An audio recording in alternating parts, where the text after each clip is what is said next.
Around 1 a.m. on April 13th, 2017, Northern Ireland's 999 emergency hotline received a call in the still of night from a man desperately pleading for help. Though the recording lasted only moments, it was enough to clearly convey the panic, pain, and utter desperation in the caller's voice. Struggling to control his emotions, he choked out to the operator, "My wife fell into the lake. I jumped in to save her, but now I can't see her anymore. Please, please save her." Throughout the call, the man could barely control his emotions, sobbing continuously, his breathing heavy and labored as if he were in extreme shock. After a while, in a trembling, exhausted voice, he began muttering over and over, "I'm so cold. I'm so cold," sounding like someone who had completely collapsed both physically and mentally. The emergency operator immediately reassured the caller, trying to keep him calm while urgently dispatching rescue teams. It took police and water rescue teams about 40 minutes to reach the scene in the darkness. Under the bright moonlight, from quite a distance, rescue workers could faintly see a dark object floating near the boat where the incident occurred. As the spotlight from the rescue boat shone brighter and drew closer, the air over the quiet lake suddenly became suffocating. Suddenly, the man on the boat cried out, his voice both panicked and desperate. "I see her! Oh God, I see my wife!" Police quickly boarded the pleasure boat where the incident occurred. The man, his entire body still soaking wet from the freezing lake water, was wrapped tightly in a red blanket, his body shaking uncontrollably, as if he hadn't yet recovered from the shock. The deck was covered with water. Meanwhile, the dark object in the water had drifted further from the vessel, now less than 2 feet from the hull. Recognizing the emergency, an officer immediately used a hook from the rescue boat to pull the object closer. When they reached it, they discovered it was indeed a woman. Thanks to the coordination of many members present at the scene, the victim was quickly pulled onto the boat deck. She was an Asian woman, appearing to be in her mid-30s. Her face was deathly pale, her lips purple from the cold, her body limp, having lost consciousness long ago. Without hesitation, rescue workers immediately began performing artificial respiration, CPR, and other emergency measures, then transferred her to an ambulance and rushed her to the hospital. Despite aggressive resuscitation efforts over an extended period, all attempts ultimately proved futile. At 2:52 a.m. that morning, doctors officially pronounced the unfortunate woman dead, the cause determined to be drowning. The man who first called police was brought to the emergency room under officer escort. When the door opened and the image of his wife lying motionless on the hospital bed appeared before his eyes, he froze, his face filled with grief. He stepped forward, shakily reaching out to stroke his wife's cold, wet hair, then bent down to kiss her forehead gently, a moment that moved all who witnessed it. The man was Stephen McKinney, 41 years old, from County Fermanagh, Northern Ireland. The victim was his wife, Lu Na, 35 years old, a Chinese woman. This fateful trip was a plan Stephen had prepared long in advance, partly to surprise the 2 children during the Easter holiday, partly to celebrate his new job, and more importantly, to commemorate the couple's 14th wedding anniversary, scheduled for the following month. With all these beautiful reasons, the family of 4 set out on April 12th to Lough Erne, an extremely famous tourist destination in County Fermanagh, hoping to enjoy 3 full days of vacation together. Stephen told police that evening, the whole family had a wonderful time. The 4 of them played Monopoly together, then he and his wife had a few beers before everyone went to bed. Not long after, Stephen said he suddenly woke up in a drowsy state. When he opened his eyes, he saw Luna fully dressed, standing by the bed, saying she felt the boat was drifting slightly, that the anchor rope might have come loose, and she wanted to go up on deck to check. Stephen insisted he had reassured his wife many times that couldn't happen, but Luna remained adamant, saying she wanted to see for herself to be sure. Reluctantly, Stephen said he had no choice but to leave the bed and follow his wife up to the deck. And then, according to his statement, in a moment that happened in the blink of an eye, he witnessed his wife slip and fall into the water. The moment she hit the water, Luna panicked and cried for help. Knowing his wife couldn't swim, Stephen immediately dove into the lake to pull her up. After struggling for a while, he managed to keep his wife's head above water. However, in a state of extreme fear, Lu Na continuously clung to her husband, thrashing unconsciously, and by survival instinct, pulled Stephen down with her. Stephen stated that he wasn't a good swimmer and had undergone major surgery previously, so his body quickly became exhausted. Being pulled under repeatedly in the cold water, he said he no longer had the strength to hold on. In fear and desperation, he was forced to let go, trying to return to the boat to regain his strength and planning to return to save his wife again. After climbing onto the deck gasping for breath, Stephen said he turned on his phone's flashlight, swept the light across the lake surface, and continued searching. But when he returned to the edge of the boat ready to jump back in, he could no longer see any trace of Lu Na. Panicked and desperate, he hurriedly called 999, made an emergency report, and begged rescue teams to come help. Throughout this chaotic period, Stephen's 14-year-old daughter and 11-year-old son were still sleeping soundly in the cabin, completely unaware of the tragedy unfolding on the deck above.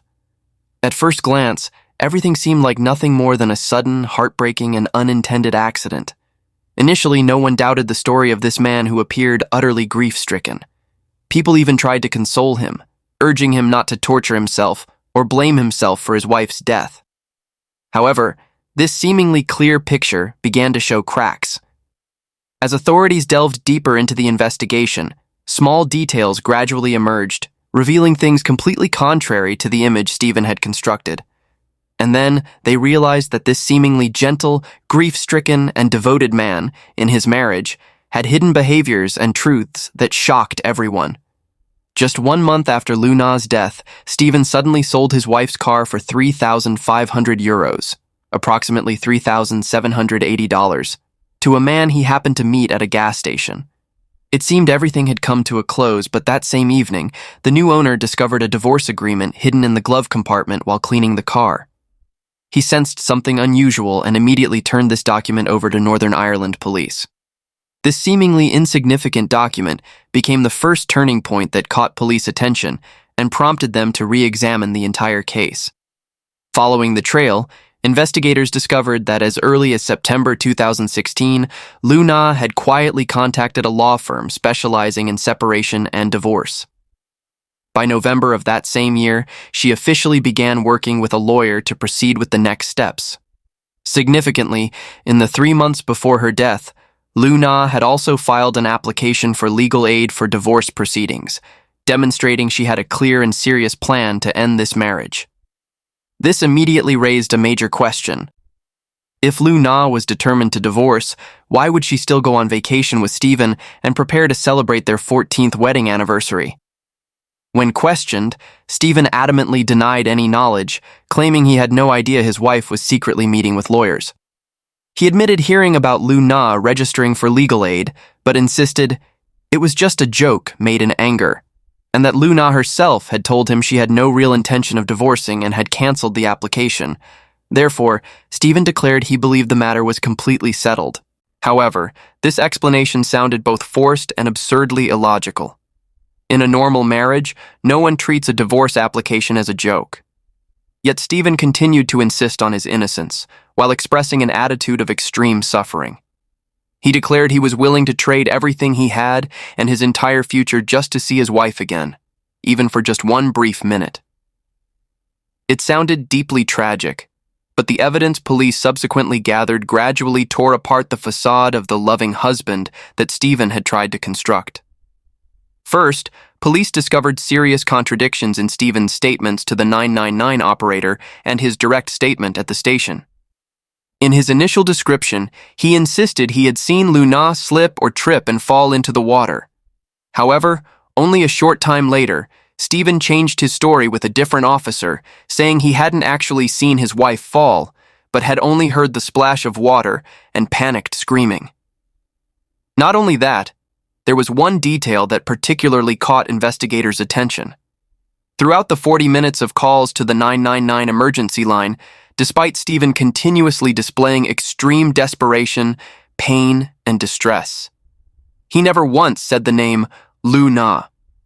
a husband genuinely panicking over his wife's accident, never calling his wife's name even once.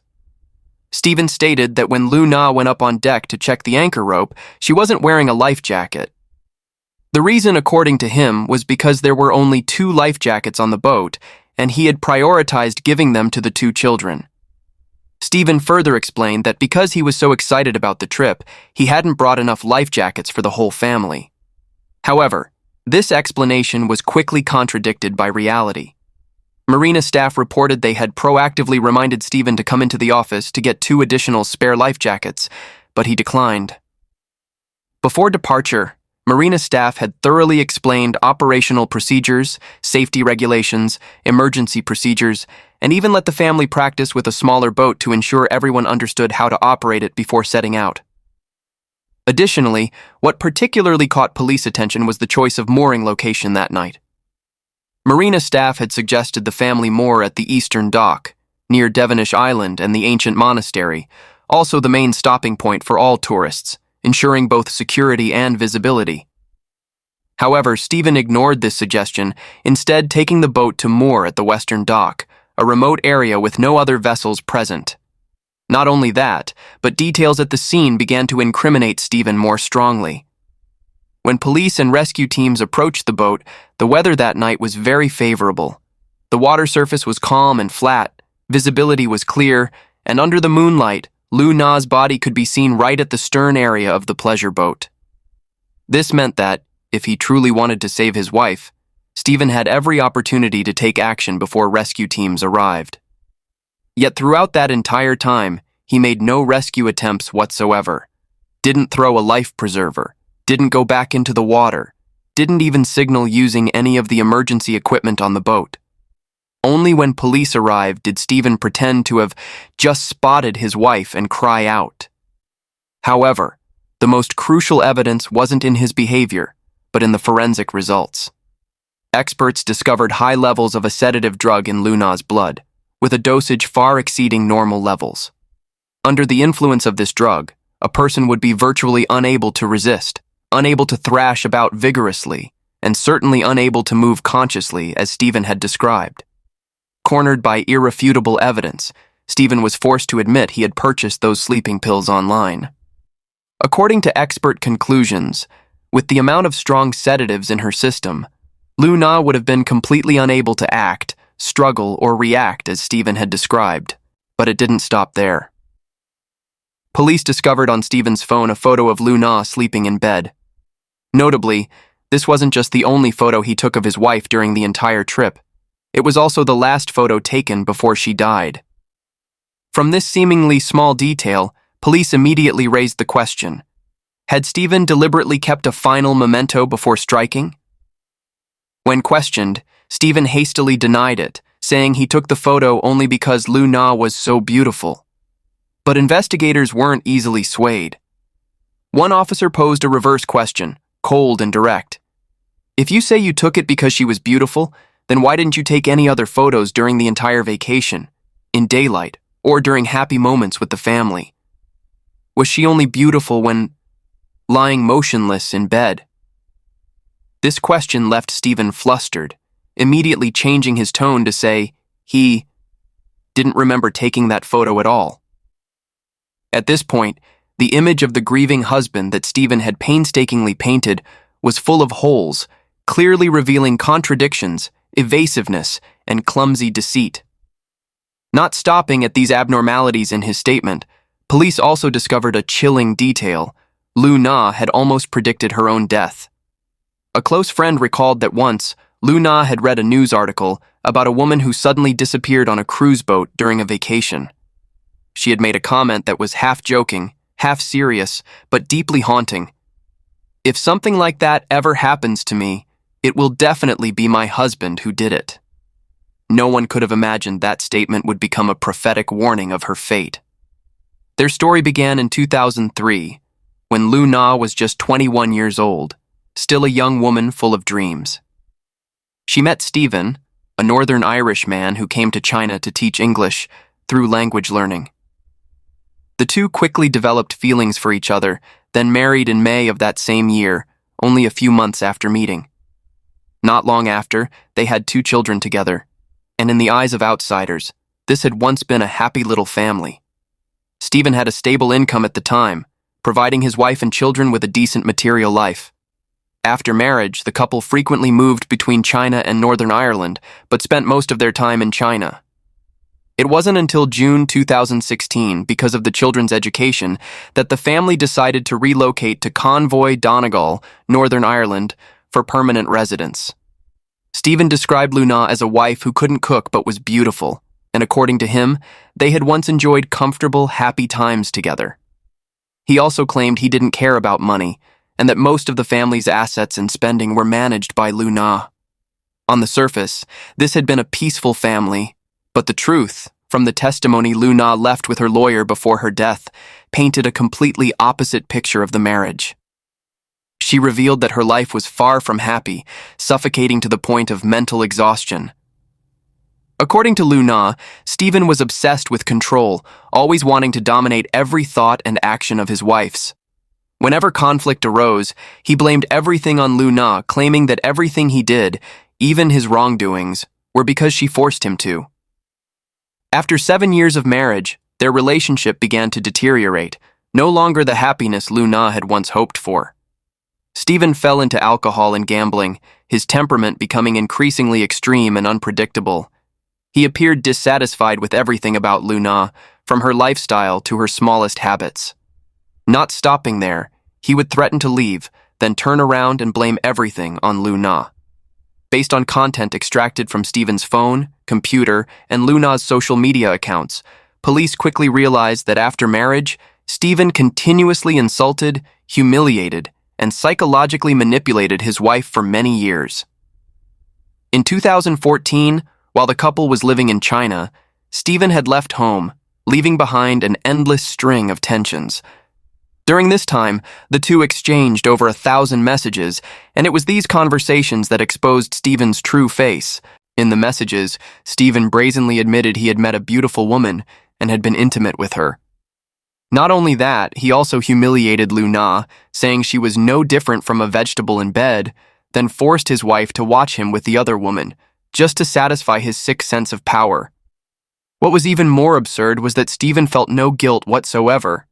On the contrary, he blamed everything on Luna, saying it was because of her that he had to leave home, because of her that he was forced to cheat. And from the position of a manipulator, Stephen made perverted demands, forcing Luna to participate in group sexual activities, claiming it was the only way to save the marriage.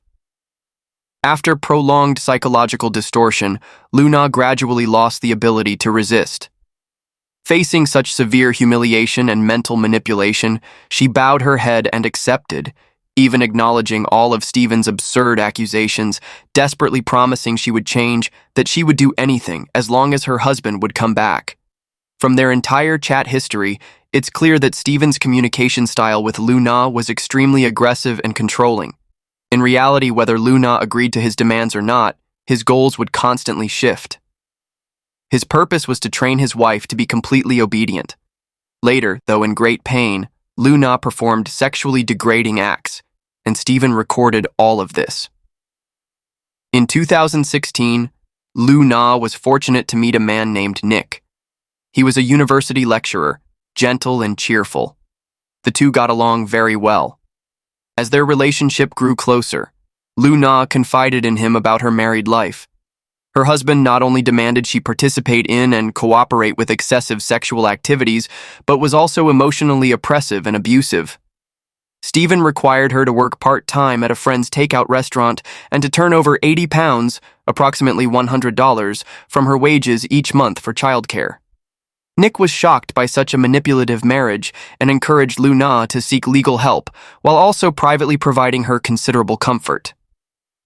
Luna regarded Nick as her confidant and finally mustered the courage to consult a lawyer, wanting to escape this twisted marriage. However, she didn't realize that although Stephen had long been disgusted with this relationship, he couldn't accept his wife divorcing him. No matter what, the initiative had to remain in his hands. With an increasingly twisted sense of possession and obsession with control, Stephen began meticulously planning a plot to murder his wife. He arranged the Easter holiday trip, a surprise for the children, marking his new job and especially commemorating their 14th wedding anniversary. Everything was cleverly orchestrated so Lu Na couldn't refuse or be on guard. Police speculated that on the night of the murder, when both children had fallen asleep, Stephen woke Lu Na, who was still under the influence of a strong dose of sleeping medication. In a drowsy state, with virtually no ability to resist, she was led up to the deck, then thrown into the freezing waters of Lough Erne. Lu Na must have only had a moment of panic before her body gradually sank into the darkness. On deck, Stephen stood there, cold and emotionless, watching his victim struggle weakly through the night, only calling 999 emergency services when he was certain his wife could no longer survive, creating the facade of a desperate husband.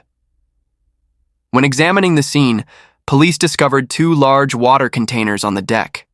They believed Stephen had poured water on himself to stage a false scene, creating the impression he had just jumped in to save his wife. The entire scenario, from his actions to his statement to the distress call, was all a carefully calculated performance. After sufficient evidence was gathered, police decided to arrest Stephen right outside a store in front of the 2 unfortunate children. When informed of the charge of murdering his wife, he pretended to be stunned, his whole body trembling, his face drained of all color, stammering that he didn't understand what was happening. Stephen had told friends that his daughter blamed herself, believing her mother's death was her fault. Because that night, just before bed, Lu Na had secretly eaten some of her daughter's French fries. The couple had argued over this trivial matter. Being still so innocent, the children thought their mother had jumped into the lake out of remorse over this. However, the cruel truth the children were forced to face far exceeded their initial nightmares. The person who killed their mother was none other than their own father. If the pain of losing their mother was already more than a child could bear, accepting that their father was the murderer was a wound that would never heal. This pain didn't stop with the children. Lu Na's family in China also fell into the depths of despair. Upon hearing the terrible news, Lu Na's aunt had to be extremely cautious, fearing her elderly parents wouldn't have the strength to withstand the shock. In her parents' eyes, Lu Na was always an obedient, intelligent, hard-working, and strong daughter. Though living far from home, she always optimistically told them life was wonderful, that she wasn't tired, that the grandchildren were safe and happy. Even on April 12, 2017, in their last contact, Luna calmly told her parents she was taking the family on a boat trip. No one could have imagined that just one day later, they would lose their only child forever, in indescribable pain. 4 years later, on July 21, 2021, at Dungannon Crown Court, the jury delivered its verdict after a 12-week trial. In less than 90 minutes of deliberation, they unanimously concluded Stephen McKinney was guilty of murder. The judge then sentenced Stephen for killing his wife to a minimum of 20 years in prison. After being convicted, Stephen filed an appeal. His lawyer at the appeals court presented numerous arguments seeking leniency, emphasizing 2 main points. The 2 children didn't directly witness their mother's murder, so their presence on the boat couldn't be considered an aggravating factor. Stephen had no criminal record except for a minor traffic incident, so he deserved consideration for leniency. However, the appeals court rejected all these arguments. The review panel pointed out that substantial evidence proved this was a premeditated, planned murder, so the enhancement of the sentence was entirely reasonable. Not only that, based on circumstantial but consistent evidence, the court determined that bringing the children onto the boat that fateful night was a deliberate arrangement by Stephen. His purpose was to use the children's presence as a disguise tool, creating the impression it was just a family accident, thereby deceiving investigators and reducing suspicion about his deliberate murder of his wife. This inadvertently placed the 2 children in a dangerous, isolated situation with profound psychological trauma. At the moment their mother was murdered, the 2 children were trapped on a small boat at night in a remote area, then had to follow police to the hospital in a state of panic and disorientation. At such a young age, this was a severely traumatic experience, and therefore, the aggravating circumstance was completely justified and humane toward the indirect victims, the children themselves. Additionally, the court emphasized that, From evidence provided by Luna's lawyers, it was clear that Stephen, who as a husband should have been the safest place for his wife, was instead the one who inflicted control, threats, and psychological abuse throughout the marriage. Though he didn't use physical violence, such behavior still constituted cruelty, fully meeting the criteria for aggravating circumstances. Regarding the argument of good character, no criminal record, the appeals court determined, while this factor is theoretically valid and can sometimes help reduce sentences in less serious cases for a premeditated murder causing particularly grave consequences, the weight of this circumstance is virtually negligible. In other words, no criminal record cannot become an excuse to reduce the sentence in such a calculated and cruel case of murdering one's wife. Based on these analyses, the appeals court rejected the appeal and upheld the original sentence. And that's today's case. Thank you for following along, and see you in the next video.